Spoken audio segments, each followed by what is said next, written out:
우리에게 만 가지 은혜 주시고 또 우리를 먹이시고 입히시고 우리를 구원하신 우리 주님께서 오늘도 우리와 함께 계심을 믿으시면 크게 아멘 하시죠. 아멘. 이 땅에 추수절기가 다가왔습니다. 교회마다 추수감사의 기쁨이 넘칩니다.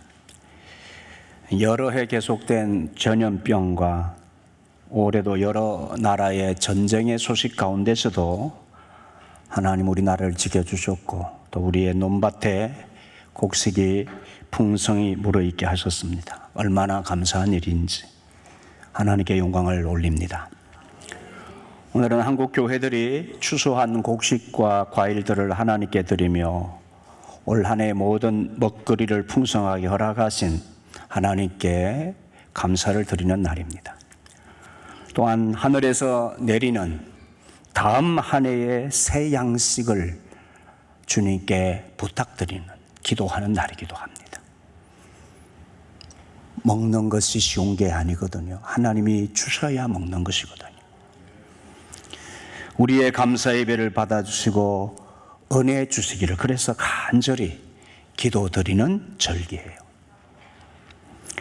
추수감사절은 성경에 기록된 명절에서 유래되었습니다. 구약에서 3대 명절 가운데 초막절과 관계되는 수장절입니다. 이번에 이스라엘에서 초막절을 지키다가 광야에서 하마서 사람들이 그 자리에 와서 납치를 해가지고 그 초막절과 관계된 수장절이에요. 그 의미가 연결되어 있습니다. 하나님의 명령에 따라 이스라엘 백성이 40년 광야 생활을 해상하며 가을의 결실을 드리면서 감사의 예배와 기쁨의 잔치를 한 주간 동안 모든 백성들이 참여하는 축제였습니다. 한국 교회의 추수감사절은 이 성경적 가르침을 이어받은 거예요. 또한 미국의 청교도들의 신앙에서 이어진 절기이기도 합니다. 폭풍우의 거센 파도와 맞서며 질병과 싸우며 죽음의 고비를 수없이 넘기면서 대서양을 건너 미국에 도착한 영국의 청교도들이 1621년에 그 새로운 미지의 땅에서 첫 가을에 추수를 한 후에 감격의 눈물로 하나님께 드린 첫 추수감사 예배와 직접 관련을 맺는 것입니다. 그래서 미국은 11월 넷째 목요일을 추수감사절로 정하고 그날을 국경일로 삼았습니다. 미국 선교사들에 의해서 복음을 받아들인 한국교회는 몇 차례의 변화를 겪고 난 후 농경시대에 11월 셋째 주일을 추수감사주일로 정하여 지켜왔습니다. 어느 정도 시간이 흐른 후에 한국교회는 도시화와 함께 변화된 상황 속에서 감사절의 토착화를 두고 여러모로 지혜를 모으기 시작했습니다. 우리나라의 전통 명절인 추석을 추수감사절로 지키는 주장, 우리 계절에 가장 알맞는 추수의 달인 10월의 새로운 날을 선정하자는 주장, 그리고 이미 익숙해진 11월 셋째 주일을 현상대로 유지하자는 주장들이 대두되었습니다. 이에 따라 한국교회는 추석 명절부터 11월 셋째 주일까지 자율적으로 정해서 감사절로 지키는 방식이 확산되고 있습니다. 그래서 우리 교회는 계절적으로 11월 첫 주가 11월 마지막 주 되면 다 추수를 하니까 11월 첫 주가 적합하다고 생각해서 첫 주일로 정하여 감사절을 지키고 있습니다. 추수감사절은 성경의 절기이긴 하지만은 유대 나라의 계절의 날씨와 기온과 각 나라의 계절과 기온이 다르기에 날짜를 일률적으로 지정하는 대신 무엇보다도 감사의 의미를 충만히 담아 지키는 그 정신이 중요한 날이라 하겠습니다. 이날 이 계절은 온 세상을 다스리시는 창조주 우리 하나님의 은혜가 이 땅에 가득하고 우리 피조물들이 그 풍성한 열매에 감격해서 찬송과 영광을 돌리는 시간이요 절기입니다. 일본의 유명한 기독교 사상가가 있죠. 여러분 아시죠? 우찌무라 간조라는 이분이 우리 신학생들, 목사님들은 이분에 대해서 늘 배우기 때문에 이분이 이런 말을 했어요. 하나님 앞에서 저주받은 사람이 셋 있다. 첫째, 아무리 해도 하나님이 안 믿어지는 사람은 저주받은 사람이다. 둘째, 아무리 성경을 읽어도 하나님의 음성이 들리지 않는 사람은 저주받은 사람이다. 세 번째, 아무리 감사하려고 해도 감사가 되지 않는 사람은 저주받은 사람이다. 여러분, 저주받은 사람 아니고 복된 여러분 됐으면 좋겠어요. 네. 동영상을 한번 4분 정도 이 시간 함께 보겠는데요. 유튜브 채널 김작가라는 이 채널이 있어요. 구독자 수가 190만 명 되는. 놀라지도 않네요. 여러분, 구독자 190만 명이면 우리나라 사람들, 어린아이들 빼고 노인들 빼고 70대 이상 노인분들 빼고 그 사이에 우리나라 인구가 얼마입니까? 우리나라 인구수의 거의 3명당 10명당 한 분 정도 보는 이 채널이에요. 공신력 있는 채널인데 김작가라는 이 채널에 여러분 이 동영상은 제가 끝나고 나서는 4분 정도만 볼 텐데 우리 부부들 미래 가정을 준비하는 분들이나 지금 부부 생활하고 계신 분들 이 영상을 꼭 보시기 바랍니다. 굉장히 유익합니다. 그 중에 이 박은주 변호사라는 분을 초대해서 대담을 하는 프로인데요. 이분들의 이야기를 잠깐 함께 들어보시죠. 네. 너무 많은 돈을 쓰는 거는 목소리를 크게 사실은 가정 경제를 파탄을 일으킵니까? 그런 거 정말 많거든요. 죄송하지만 피해야 될 남자 유형 중에서 폭력적인 사람, 외도하는 사람 이런 게 굉장히 좀 약간 남자 쪽에 치우쳐 있는 거잖아요. 그렇죠? 여자한테 폭력적이고 욕하는 여자를 만나지 마라 이렇게는 안 하잖아요. 그렇죠? 그러면 결국에는 여자 피해야 되는 여자를 선정함에 있어서 항상 나오는 게 사치스러운 여자거든요. 그렇잖아요. 근데 생각보다 사치스러운 여자가 그렇게 많지 않아요. 네, 네. 오히려 저는 분노 조절 장애를 갖고 있는 여성분들이 훨씬 많다고 보여요. 요즘에. 분노 조절. 네. 이게 남자보다 여자가 더 많나요? 요즘에 생각하는 거는 30, 40대 이혼 관련해서 상담을 오시는 분들이 비슷하거든요. 나 이혼하고 싶습니다라고 해서 남자분들하고 여자분들하고 거의 비슷한데 남자분들이 보통 오셔서 하는 말이 부인이 너무 성질 더럽다. 무슨 얘기만 하면 성질 낸다. 나 정말 집에 들어가기 무섭다. 분노 조절 장애 같다. 이렇게 해서 오시는 분들이 과반수가 넘어요. 저는 오히려 사치 이런 건 사실은 극소수의 사례죠. 그러니까 그런 것들은 뭐 예를 들어서 결정사에서 만나서 어떤 그런 거를 목적으로 하는 여자들이 있는 거고 그런 것보다는 결혼 생활로 인해서 이 스트레스를 남편한테 푸는 여자들 되게 많거든요. 왜냐하면 그거는 이런 분들은 자기가 되게 똑똑하고 잘났고 되게 잘 나갔어 결혼 전에는. 근데 내가 결혼을 함으로써 애를 낳음으로써 내가 집안에 주저앉았어. 그 화가 되게 많거든요. 근데 남편은 똑같이 결혼 전과 결혼 후에 똑같은 패턴으로 살고 있어. 똑같이 동호회 나가고 똑같이 술 먹고 똑같이 일하고 승진하고 급여가 올라가고 이런 거예요. 근데 그걸 집에서 지켜보는 젊은 여성분들에 대한 상대적인 박탈감은 되게 크거든요. 요즘 들어서는. 그러니까 그러면 어떻게 되냐. 내 화가 남편한테 다 가게 돼 있죠. 그래서 오히려 저는 그런 게 좀 많고 그래서 저는 피해야 될 여자가 좀 약간 예민하고 신경질적이고 화를 많이 내고 이러는 여자들이 많아요. 이거 되게 현실적이네요. 맞지 않아요? 네. 저는 그런 사치 있는 분은 뭐 엄청 이거보다 사례가 적을 테니까. 네. 그리고 사치 있는 여자들은요, 여러분 대부분 다 부자 남자를 만납니다. 그러니까 여러분은 아니에요. 죄송합니다. 앞으로 날아야 됩니다. 요 안건만큼 앞으로 날아야 됩니다, 여러분. 여러분은 별로 만날 기회가 없습니다. 사치스러운 여자를. 자, 그러면 여자 쪽에서 남자는요, 그러면? 폭력도 사실은 극소수잖아. 사실은 뭐 폭력적인 남자가 때리는 남자는 뭐 많지는 않잖아요. 거의 잘못된 거 한 거지만. 저는 이거를 이제 많이 말씀드리는데 뭐 남자라긴 보지만 남자 여자 다 합쳐서 저는 사실은 제일 피해야 될 사람은 부정적인 사람이라고 생각하거든요. 이 삶에 있어서의 이 부정적인 사람들이 있어요. 있죠, 꼬인, 있죠, 꼬인 있죠. 사람들. 있죠, 있어. 예, 꼬인 사람들. 무슨 말만 하면은 그거 별로야. 그거 아니야. 너 왜 쓸데없는 짓 해. 이런 거 있잖아요. 부부라는 거는 사실 경제 공동체고 한 가정을 같이 이끌어가는 사람이에요. 그렇죠? 그래서 알콩달콩 얘기하고 싶고 서로의 미래에 대해서 잘 얘기를 하고 싶고 그런데 무조건 안 돼. 싫어. 그거 너 헛짓거리야. 이렇게 하는 사람도 있잖아요. 이런 사람들이 되게 많아요.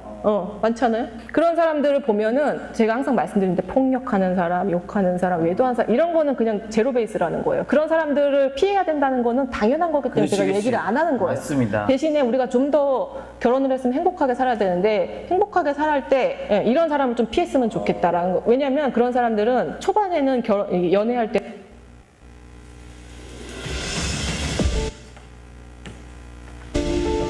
이게 프리미엄이 아니라 중간에 광고가 나오거든요. 네. 되게 멋있다라고 생각을 하지만 결혼 이후에 끊임없이 모든 대화에서 그렇게 부정적으로 얘기를 하면은 어떤 결과가 될 것 같아요? 이 사람하고 얘기를 하기 싫어져요. 그래서 대화가 단절되고 그냥 쇼윈도 부부로 살게 돼요. 그렇기 때문에 저는 이제 조금 긍정적이고 조금 약간 밝은 사람 이런 사람이 좋을 것 같다. 분노와 부정 이런 것들을 피하자. 조절 잘 하시죠? 그러니까 제가 네, 말씀드렸는데 여기까지 어느 보겠습니다. 네. 유튜브에 나갔는데 이 분노 조절 스피치 스타일이 네, 여러분 그렇습니다. 우리가 하나님과의 관계에 있어서나 가정에서 부부간이나 부모 자식간이나 교우간이나 모든 직장에서나 인간관계에서 여러분 우리는 먼저 서로를 이해하기 위해서는 서로의 긍정적인 점을 찾을 줄 알아야 돼요. 아멘이십니까?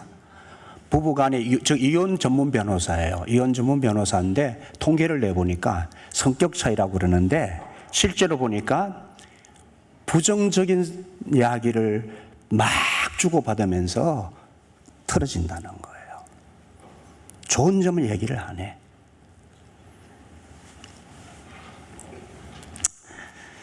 하나님의 은혜와 사랑에 대한 감사는 우리 일생 동안 우리의 삶의 상황에서 감사거리를 찾는 일입니다.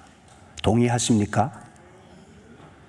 똑같은 상황을 놓고도 어떤 이는 감사보다는 불평과 부정적인 생각과 말을 막 쏟아냅니다. 어떤 분은 같은 상황에서도 감사와 긍정적인 생각과 말과 행동을 먼저 합니다.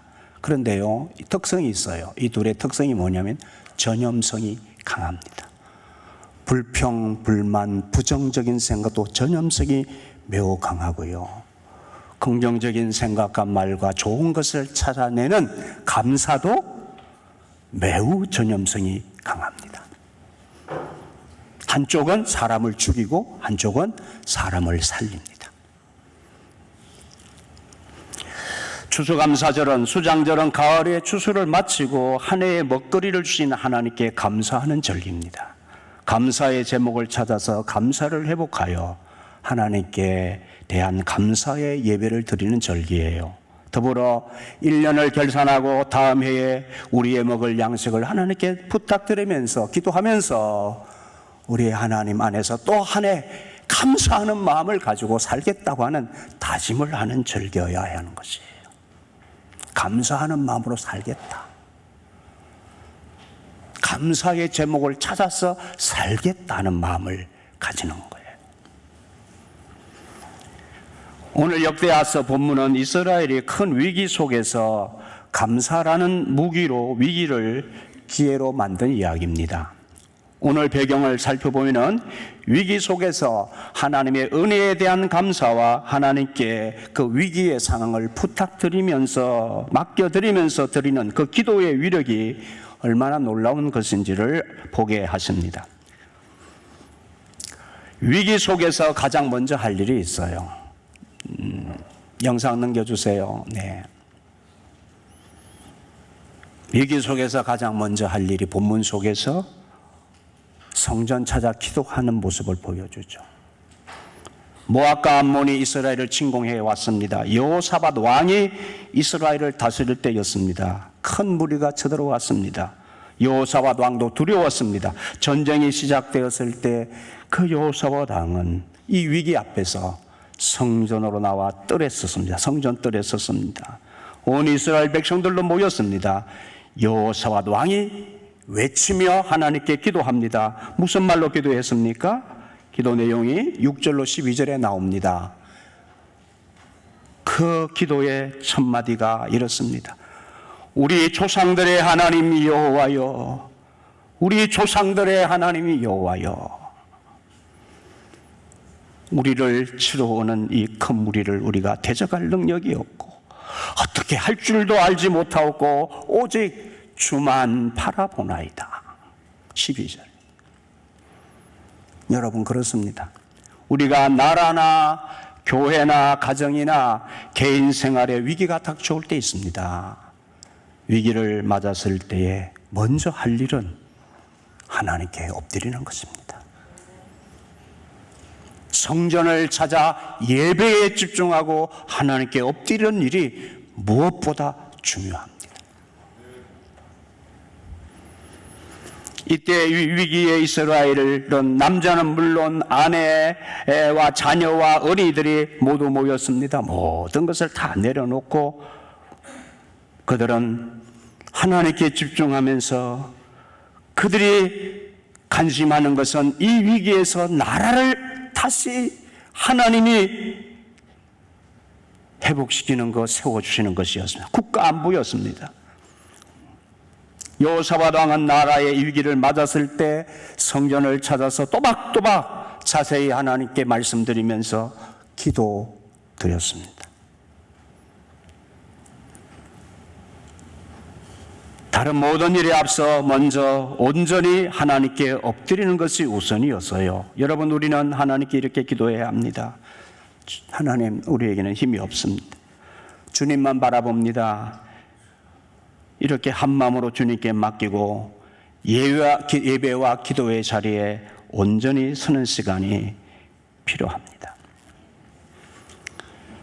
여호사밧 왕은 이튿날 노래하는 자들을 택하여 군대 앞에 세웠습니다. 기도하고 난 후에 해야 될 일이 무엇인가 했을 때에 하나님을 앞에 내세우고 하나님의 이름으로 나아가자, 이런 생각을 한 거죠.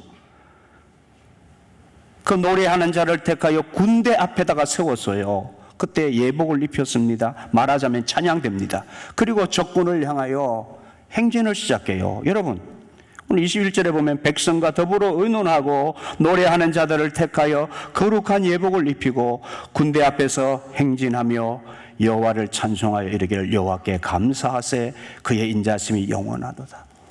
우리 이렇게 군대 앞에 여호와 이름을 찬양하는 찬양대를 세웁시다. 백성들과 의논해서 다 좋다고 그렇게 하자고 했어요. 그래서 여러분, 이렇게 해서 감사 찬송을 하면서 군대를 이끌고 나아가는데 그 찬송이 시작될 때 하나님께서 암몬과 모압을 치셨다고 했어요. 할렐루야. 놀라운 일이 일어나는 거죠. 그런데 이상한 일이 일어나는 것은 자기들끼리 막 싸움을 하는 거예요. 그러다가 다 서로 죽이는 일이 일어납니다. 그때 여호사밧 왕이 군사를 이끌고 갔습니다. 탈취한 물건들이 얼마나 많았던지 3일 동안 거두었다고 했습니다. 주변에 있는 강대국들이 이 소식을 들었어요. 29절에 이방 모든 나라가 여호와께서 이스라엘의 적군을 치셨다 함을 듣고 하나님을 두려워함으로 이 일을 통하여 다른 나라들이 하나님을 알게 됐고 이스라엘을 두려워하게 되었다는 것이에요. 이런 이상한 전쟁이 어디 있습니까? 우스운 전쟁이잖아요. 세상의 방법으로 하는 전쟁이 아니었어요. 그렇죠? 여러분, 우리가 어려움이 닥칠 때에 자꾸 세상적인 방법으로 뭘 하려고 하면 안 돼요.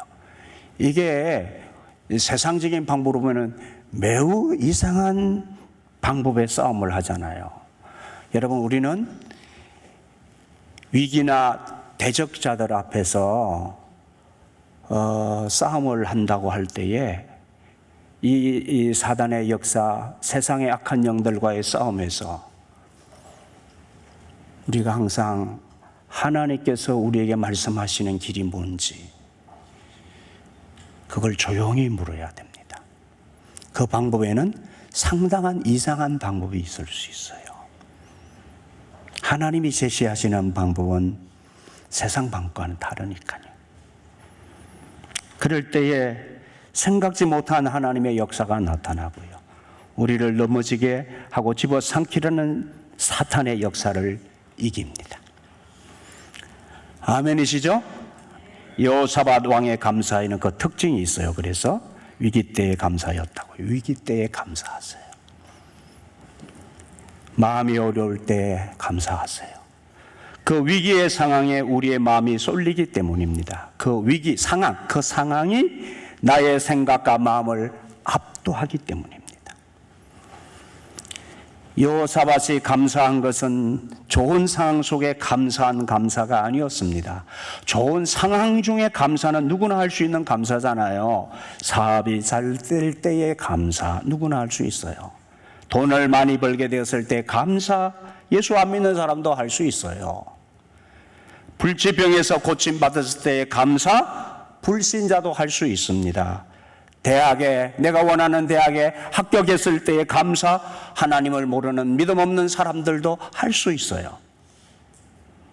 그러나 적군이 쳐들어와서 나라가 망하게 위기에 처하게 됐을 때에, 이런 위기의 때의 감사는 믿음 없는 사람은 할 수 없어요.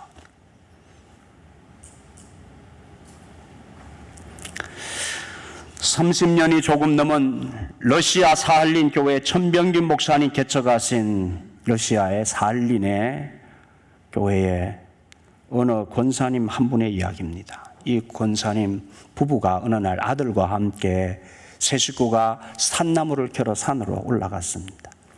아들이 저 멀리 떨어져서 산나무를 뜯고 있었습니다. 그런데 갑자기 비명소리가 나는 거예요. 비명소리가 나서 보니까 곰이 와서 아들을 덮쳐서 뜯어먹고 있는 상황이에요. 어쩔 수가 없었습니다. 어찌할 도리가 없었습니다. 달려갔다가는 다 죽을 지경이었습니다. 팔을 둥둥 구르면서 두 부부가 멀리 서서 아들을 뜯어먹는, 곰이 뜯어먹는 그 모습을 보면서 그대로 아들이 그냥 대책을 세울 수 없는 상황에 아들을 잃어버렸어요. 30년이 넘은 지금까지 그 순간이 떠올라오면 몸부림을 치게 된다. 왜 안 그렇겠어요? 그럼에도 불구하고 하늘나라에서 다시 만날 것을 생각하면 구원의 은혜에 감사해서 지금도 교회를 열심히 섬기며 주님을 받들게 된다는 그 이야기, 간정의 이야기를 제가 책에서 읽었어요. 주님을 잘 섬기다가 천국 가서 아들 만나는 것이 오직 하나의 소원이라고 한답니다. 여러분, 우리의 마음이 어려울 때, 시험과 환난이 닥쳤을 때에, 신앙생활이 어려울 때에 그 어려움 중에 감사하는 마음을 갖고 감사의 말과 행동을 하는 우리가 되어지기를 하나님이 바라시지 않겠습니까? 여러분, 우리의 관계 속에 가정에서 부부 관계나 혹은 직장에서 동료와의 관계나 교회에서 교우의 관계나 서령 여러분 목사와의 생각과 여러분의 생각이 달라서 어떤 때는 그 관계도 어려울 수 있어요. 힘들 수가 있을 때가 있어요. 그런데요, 힘든 것은, 어려운 것은 다시 생각해 보면은 그것은 진심이었기 때문에 그래요. 진심이었기 때문에. 여러분의 마음이 어려운 것은 진심이기 때문에 그랬던 거예요. 제가 요즘에 그런 은퇴를 앞두고 마음이 많이 어렵더라고요. 어려워진 것은 저에게는 저 자신도 교회를 향한 진심이었던 거죠. 여러분을 향한 진심이었던 것 같고, 그래서 그 진심이 저에게 진심이 아닌 것으로 다가올 때에 그것이 어려웠던 것 같구나. 아, 진심이었으면 됐지. 여러분도 마찬가지입니다. 교회를 향한 저를 향한 교우들과 여러분 부부나 교우들이나 직장 동료들이나 그분들 때문에 어려우시다면 내가 그분들을 대하는데 마음이 진심이었구나. 그렇게 생각하세요. 아니지, 그러신 거예요. 거기에 대한 진심에 대한 오해가 내가 오해를 받고 있구나. 내 진심이 다르게 해석되어졌구나. 이것 때문에 여러분 어려우신 거예요. 진심이.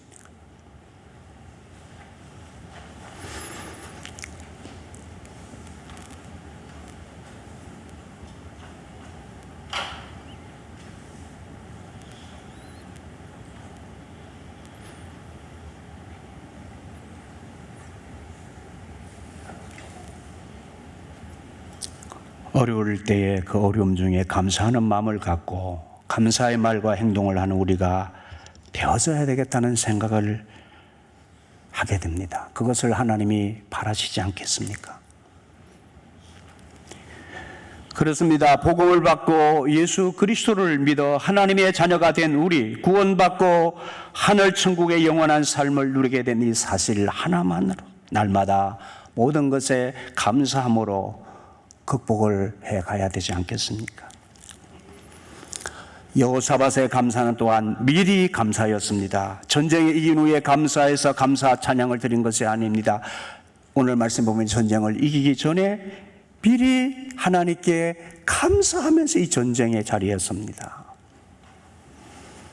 하나님께서 이런 미리 감사하는 찬양을 받으시고 전쟁을 이기게 해주셨어요.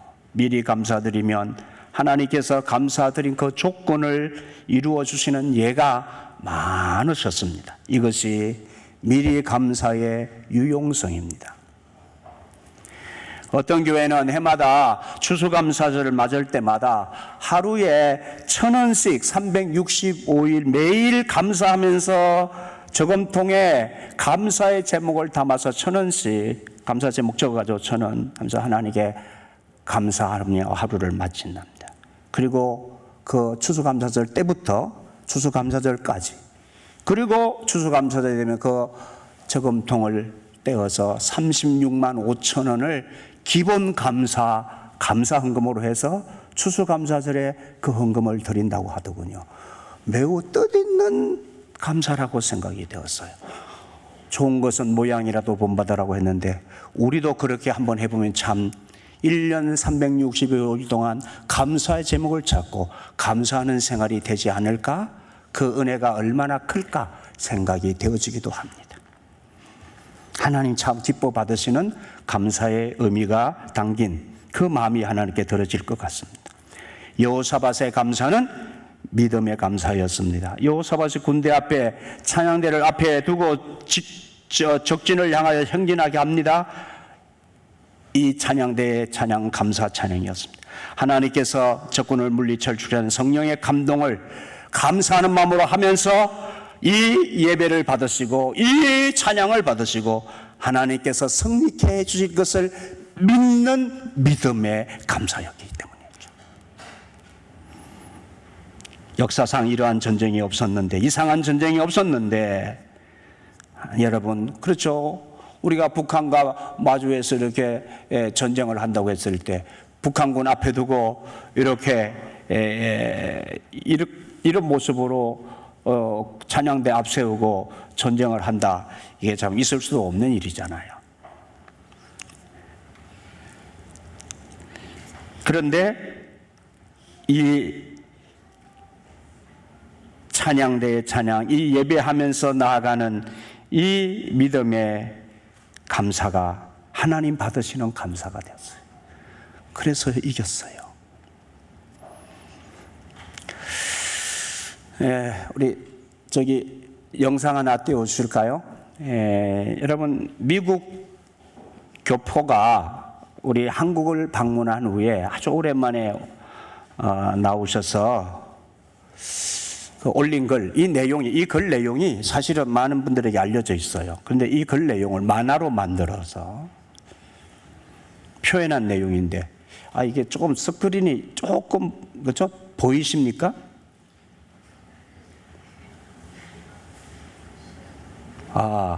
자, 잠깐 그냥 이렇게 조금 여러분 눈이 밝으셔야 좀 보일 것 같은. 예, 이거 설명을 제가 이게 뭐 다 보일 줄 알고 설명을 이렇게 나가세요.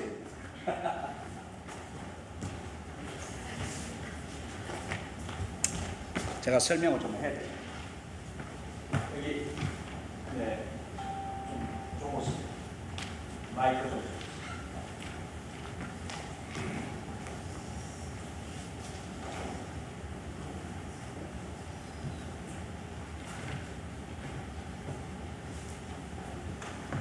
이 마이크가 몇 분이에요? 네, 됐어요. 들어갔어요. 이걸 네.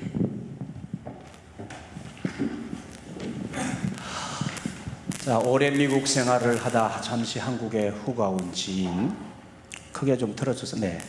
오자마자 우뚝우뚝 보이는 고층 브랜드 아파트에 놀라고, 미국에서는 부자들이나 쓰는 비대가 곳곳이 있고, 골목마다 중형차들이 가득하면 물론 차마다 달려있는 블랙박스, 차량 번호 자동 인식 주차장, 어디서나 빠른 인터넷, 가는 곳마다 놀랍고 편리한 것들을 투성이, 뛰어난 교통카드, 버스 도착 알림판, 거미줄 같은 지하철, 세계 최고 수준의 훌륭한 대중교통 시스템에도 감동, 안전한 스크린 도어. 넘어가세요.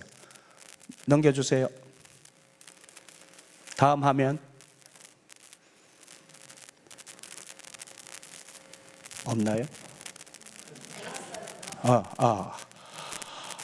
수많은 텔레비전 채널, 저렴하고 편한 택시, 언제든 열린 가게들과 대리운전 서비스, 전화 한 통이면 먹을 수 있는 음식, 거리마다 널린 언더커피 카페들, 손에 비싼 폰을 비싼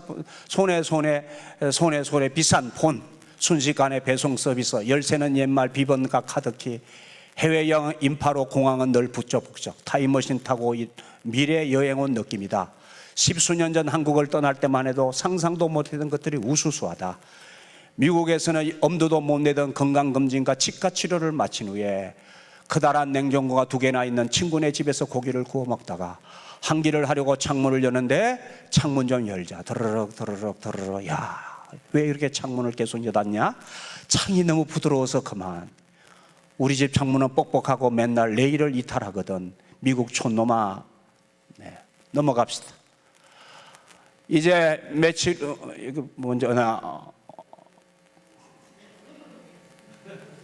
그냥 그런 건 그 앞에 많이 있었는데 그냥 지나가나? 이제 며칠 후면 이 발전된 조국을 두고 다시 미국으로 돌아가는 게 못내 아쉽다. 나는야 뿌듯한 해외 동포. 그런데 이번 귀국에서 조국의 놀라운 발전보다 진짜 나를 더 놀라게 한 것이 하나 있으니 그것은 바로 죽겠어, 힘들어, 정치가 개판이야, 나라가 썩었어, 만나는 집마다 한국이 얼마나 살기 힘든지 성토하는 모습들. 전세값 올라서 살 수가 없어, 교육시키느라 돈골이 빠진다, 힘들어. 가까운 친구들은 물론 반값 등록금 실시하라, 여자라서 반길도 못 다닌다, 정리해고 당하는 나라, 52인치 대형 TV 속에 수많은 사람들도 다들 힘들어 죽겠다고 난리다. 난 전세는 그냥 월세 3,000불인데 미국은 남자도 반길이 무서워서 조심해야 하는데, 내 주변에 인텔 등 IT 회사들도 막 수천 명씩 정리하고 난리인데 미국 등록금은 더 비싼데, 미국은 보험 병원비도 훨씬 비싸고 밥 한 번 먹어도 팁 세금 25% 추가 내는데, 예전엔 조국이 잘 살게 되기를 기도했었는데 이제는 조국 국민들 마음에 평안이 깃들기를 기도해야겠어요. 그 말을 남기고 그는 미국으로 돌아갔다. 뭔가 할 말이 없어졌다. 여러분, 우리나라 헬조선 아니에요. 헬조선이라고 말을 퍼뜨리는 사람들, 우리나라의 좋은 점 못 보게 만들고 부정적인 의식을 심어서 나라를 잘못된 길로 이끌려고 하는 사람들이 만들어낸 용어이기도 해요. 물론 우리에게 고쳐야 될 것도 있고 부족한 점도 있지만 우리나라 대한민국, 하나님이 주신 좋은 나라, 하나님의 은혜 가운데 여기까지 온 나라입니다. 아멘. 있습니까? 좋은 거 보십시다. 아멘. 이 감사절에는 나라를 주신 은혜, 나라에게 좋은 것 주신 거 발견해내는 감사들이 되셔야 돼요.